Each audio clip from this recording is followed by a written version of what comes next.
கிறிஸ்துவுக்குள் அன்பான கர்த்தருடைய பிள்ளைகளே, இன்றைய வேத வசனமும் ஜெபமும் லூக்கா எழுதின சுவிசேஷம் 24 அதிகாரம் 53 வசனம். நாடோறும் தேவாலயத்திலே தேவனை புகழ்ந்து துதித்து கொண்டிருந்தார்கள். ஆமேன். என் அன்பு கர்த்தருடைய பிள்ளைகளே, ஜெபக்கூடாரமாயிருக்கலாம், தேவாலயமாயிருக்கலாம், சபையாயிருக்கலாம், ஜெப மையமாக இருக்கலாம்.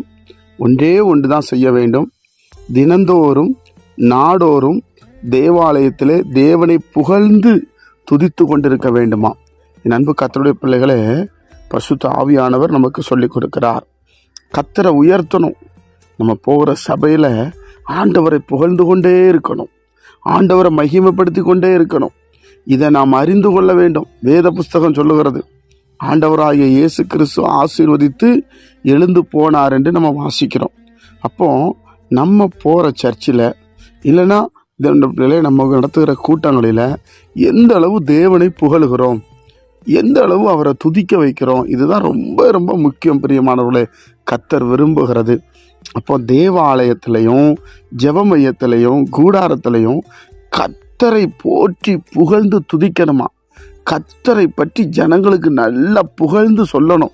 கர்த்தர் எவ்வளவு பெரியவர் என்பதை வேத புஸ்தகம் நமக்கு அழகாய் கற்றுக் கொடுக்கிறது. அப்படிப்பட்ட ஒரு வல்லமையான தெய்வத்தை ஜனங்களிடத்தில் சொல்லும்போது அவங்களும் கர்த்தரை விசுவாசித்து அவங்களுக்கும் அவர் அற்புதம் செய்வார் என்று நம்புவாங்க.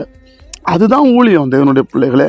அதனால் கர்த்தருடைய பிள்ளைகளாகிய நாம தினந்தோறும் தேவாலயத்துக்கு போகிறவர்களாகவும், நமக்கு வீட்டுக்கு அருகே இருக்கிற சர்ச்சுகளுக்கு போகிறவர்களாகவும், சபைக்கு போகிறவர்களாகவும் கர்த்தரை துதிப்பதும் கர்த்தரை உயர்த்தும், வேற எந்த காரியமும் இருக்கக்கூடாது.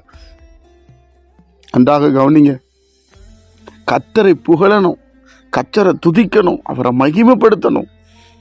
சங்கீதக்காரன் சொல்லுகிறான், எக்காலத்தில் கர்த்தரை நான் ஸ்தோத்திரிப்பேன் என்று. அப்படி இருந்தால் நம்ம வாழ்க்கையில் பல நன்மைகளை பெற்றுக்கொள்வோம். அதில் எந்த சந்தேகமும் இல்லை. ஜெபிப்போமா. பரிசுத்த பிதாவே, நம்முடைய குமாரன் இயேசு கிறிஸ்துவின் நாமத்தில் வருகிறோம். நாடோறும் புகழ்ந்து போற்றி துதிக்க எங்களுக்கு கிருபை செய்யுங்கப்பா.